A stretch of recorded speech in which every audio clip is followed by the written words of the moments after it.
नारद संचार आर्थिक समाचार के इस ताज़ा अंक में दर्शकों का स्वागत है। आज 8 अक्टूबर 2022 है। आज के इस अंक में हम बात कर रहे हैं चीनी उत्पादन और उपभोग के क्षेत्र में भारत की सफलता की कहानी की और रिजर्व बैंक की मौद्रिक नीति समीक्षा के बाद बैंकों में ब्याज दर परिवेश की। भारत दुनिया में चीनी का उत्पादन करने और उसका उपभोग करने वाला सबसे बड़ा देश बन गया है। हम अपने दर्शकों को बताना चाहेंगे कि चीनी उद्योग अपने आप में एक बहुत बड़ा आर्थिक क्षेत्र है। इससे गन्ना उत्पादन करने वाले किसान जुड़े हैं, इससे चीनी जो गुड़ बनाने वाले तमाम उससे उद्योग जुड़े हुए हैं और चीनी उत्पादन और चीनी का उपभोग अपने आप में एक बहुत बड़ा व्यापक क्षेत्र है। तो जो चीनी वर्ष है, चीनी वर्ष 1 अक्टूबर से और 30 सितंबर तक माना जाता है। तो चीनी वर्ष 21-22 की अगर हम बात करें तो देश में रिकॉर्ड 50 करोड़ टन गन्ने का उत्पादन हुआ और इसमें से 35 करोड़ 74 लाख टन गन्ने की चीनी मिलों में पेराई हुई। 50 करोड़ टन गन्ने में से 35 करोड़ 74 लाख टन गन्ने की पेराई की गई। 3 करोड़ 94 लाख टन चीनी बनी। उससे 35 करोड़ टन गन्ने से करीब 4 करोड़ टन चीनी आप कह सकते हैं कि बनी है।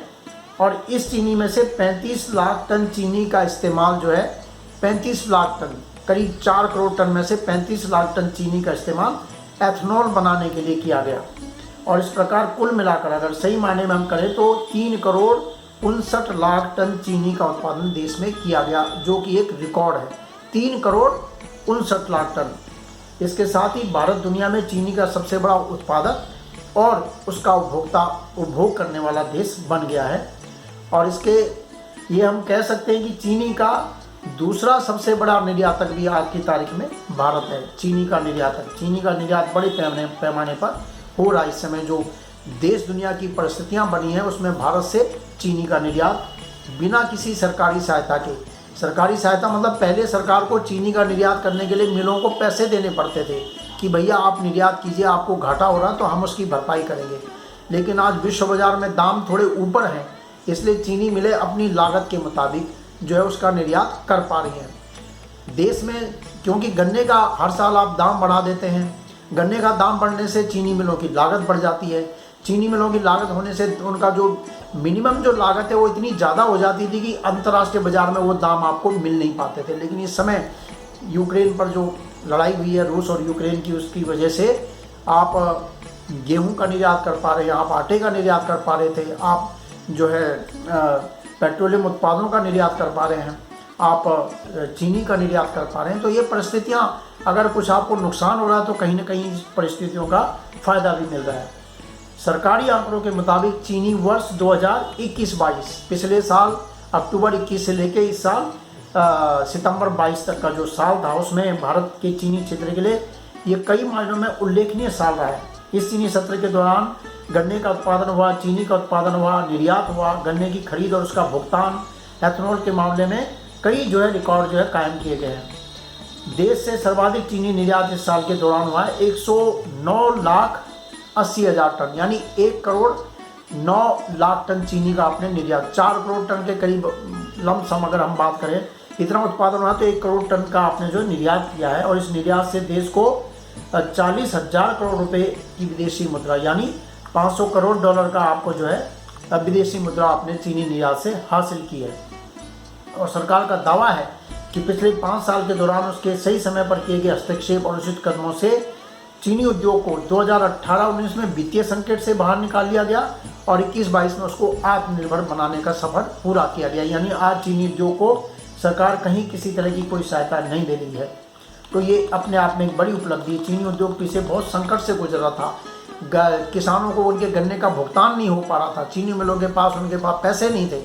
लेकिन सरकार ने कई तरह की नीतियों से जो है इसको संकट से उबारने में मदद की है।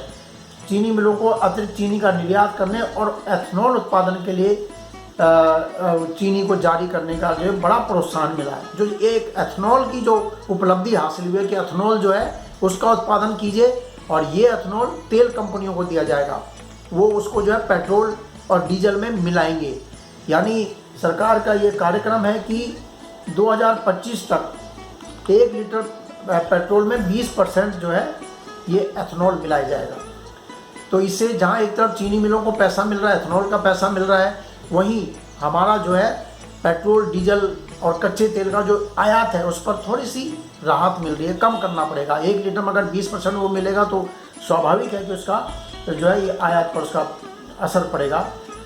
तो चीनी मिलों की जो एथेनॉल उत्पादन की क्षमता है वो 605 करोड़ लीटर प्रति वर्ष तक पहुंच चुकी है और ये माना जा रहा है कि अगले साल जो ये नया अक्टूबर 2022 से जो नया चीनी सत्र शुरू हुआ है, एथेनॉल बनाने के लिए 35 लाख टन के बजाय 50 लाख टन चीनी का एथेनॉल बनाया जाएगा। यानी चीनी का जो भंडार मिलों में इकट्ठा होता रहता है उतनी खपत तो होती नहीं है, तो भंडार जो इकट्ठा होता है उसमें से अगर मोलासीस बन जाएगा तो उसका पैसा मिल जाएगा, उसमें से एक्सपोर्ट हो जाएगा तो उसका पैसा मिल जाएगा।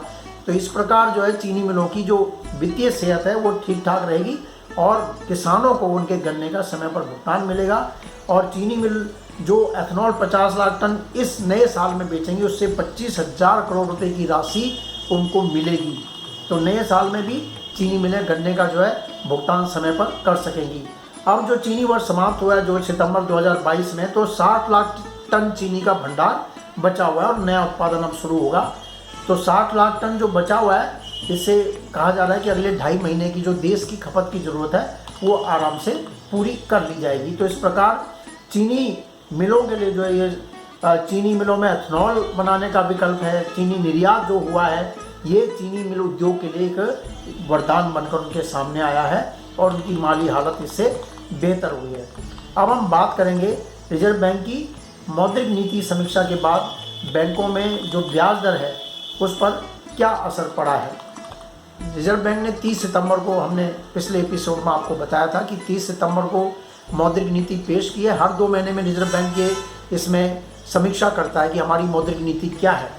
तो जो रेपो दर है, जो मूल दर है रिजर्व बैंक की, उसको आधा % बढ़ाकर 5.90% कर दिया था। उसके बाद भारतीय स्टेट बैंक जो देश का सबसे बड़ा बैंक है, Punjab national bank, ICICI bank, bank of Baroda, bank of India और आवास ऋण देने वाली सबसे बड़ी कंपनी HDFC सहित कई अन्य बैंकों ने अपनी कर्ज की ब्याज दर बढ़ाई है। HDFC ने आवास ऋण पर अपनी प्रधान खुदरा ऋण दर को आधा % बढ़ा दिया। ये वृद्धि 1 अक्टूबर 2022 से लागू हो गई है। ICICI बैंक ने भी अपनी बाहरी बेंचमार्क आधारित ऋण दर में आधा % की वृद्धि कर दी। स्टेट बैंक ने अपनी रेपो से जुड़ी ब्याज दर को आधा % बढ़ाकर 8.15% कर दिया। वहीं उसकी बाह्य बेंचमार्क आधारित कर्ज की ब्याज दर बढ़कर 8.55% हो गई। जो बैंक है, रिजर्व बैंक ने कहा कि भैया आप अपनी जो कर्ज पर जो ब्याज दर तय करते हो उसका क्या मानदंड होना चाहिए। या तो आप रेपो के साथ उसको जोड़ दो, रेपो में अगर वृद्धि होती है तो उसको भी आप बढ़ाओ, रेपो में कमी आती है तो उसको भी आप कम करो। हालांकि बैंक उसमें अपनी और चीज़ें भी जोड़ते हैं। अगर रेपो दर 5.90% पर है तो कर्ज की दर 8.15% बताई जा रही है, तो उसमें उनकी लागत भी है, लेकिन उसके हिसाब से आप जोड़ो। इसी तरह कर्ज की जो है कोष की सीमांत लागत आधारित बेंचमार्क दर है, यानी आप जहाँ से भी पैसा आप लेते हो उसकी कितनी उसकी लागत है, कितनी लागत आपकी बैठती है उसके हिसाब से जोड़ो, या बाहरी किसी अन्य बेंचमार्क से आप जोड़ दो। तो 2-3 तरह से बैंक अपनी ब्याज दरों को जोड़ते हैं, उसमें गड़बड़ करते हैं। पंजाब नेशनल बैंक ने अपनी रेपो से जुड़ी कर्ज दर को आधा % बढ़ाकर 8.40% कर दिया।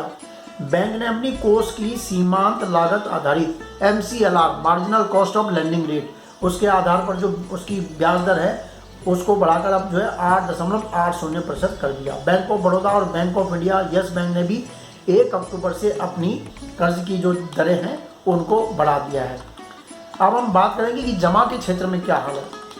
जब से रिजर्व बैंक ने रेपो दरों को कम करना शुरू किया पिछले 1-1.5 साल में, जब से कम, तो आपको जानकारी होगी कि जो आप अपना बचत खाता है उसमें जो ब्याज दर पहले करीब 4% तक मिलती थी वो काफ़ी कम हो गई थी। कोई 2% दे रहा था, कोई 2.5% दे रहा था, कोई 3% दे रहा था। तो अब वहाँ ब्याज दरें बढ़नी शुरू हो गई है और ICICI बैंक ने कहा कि 30 सितंबर से बैंक में होने वाली 2 करोड़ रुपए तक की जमा पर 3% से लेकर 6.10% तक ब्याज दी है। यानी अब कम से कम जो जमा दर है वो 3% हो गई है और 6.1% तक वो मिलेगी। वरिष्ठ नागरिकों को 0.5% और इसमें ब्याज मिलेगा। ICICI बैंक के सेवानिवृत्त कर्मचारियों सहित समूचे स्टाफ को 2 करोड़ रुपए से, ICICI बैंक के जो सेवानिवृत्त कर्मचारी है उसका जो स्टाफ है उनको इस पर 1% ऊपर और ब्याज देंगे। कोटक महिंद्रा बैंक ने भी कहा कि 3 अक्टूबर से सावधि जमा पर विभिन्न अवधि के लिए 2.5 से लेकर 6.20% तक वो ब्याज देगा। कम से कम 1 सप्ताह तक आप सावधि जमा कर सकते हैं और ज़्यादा से ज़्यादा 10 साल 20 साल जिस तरह के भी बैंकों के कार्यक्रम होते हैं, लेकिन 1 सप्ताह तक की भी फिक्स डिपॉजिट सावधि जमा होती है। एक्सिस बैंक ने भी कहा है कि वह 2 करोड़ रुपए तक की सावधि जमा पर 0.25% से लेकर 6.15% तक की दर से ब्याज देगा। वरिष्ठ नागरिकों के लिए 0.5% ब्याज इसमें अधिक होगा। एक DCB बैंक है, ये निजी क्षेत्र का बैंक है DCB बैंक, उसने कहा कि उसकी सावधि जमा की दरें 1 अक्टूबर 2022 से कम 4.80% से लेकर 7.10% के बीच होगी। वरिष्ठ नागरिकों के लिए यह 5.30 से लेकर 7.6 यानी 0.5% ज़्यादा, तो यानी 7% से ऊपर ये DCB बैंक आपको जमा पर ब्याज दे रहा है। इस समय जो खुदरा महंगाई दर है वो 7% के आसपास है, तो ये उससे अधिक है। और एक अन्य प्राइवेट बैंक है RBL बैंक, उसकी 1 अक्टूबर से जो सावधि जमा की ब्याज दरें हैं कम से कम 3.25% और ज़्यादा से ज़्यादा 7.25% तक दे हैं। और ये सावधि जमा कम से कम 1 सप्ताह और उसके बाद 240 माह यानी 20 साल तक की हो सकती है। तो इस तरह बैंकों में अगर कर्ज पर ब्याज दर बढ़ रही है तो जमा पर भी कहीं ना कहीं ब्याज दर बढ़ रही हैं। तो जमा पर अभी जो जमा सेवानिवृत्त लोग हैं, जो रिटायर्ड लोग हैं, वो अपनी पूंजी को अधिक ब्याज दर के साथ बैंकों में रख सकते हैं। फिलहाल इस एपिसोड में इतना ही। आगे हम आपसे अर्थव्यवस्था को लेकर नई जानकारी आपको देते रहेंगे। आप हमारे चैनल को सब्सक्राइब कीजिए, शेयर कीजिए और अगर आपका कोई सुझाव है तो उसके लिए भी आपका स्वागत है। नमस्कार।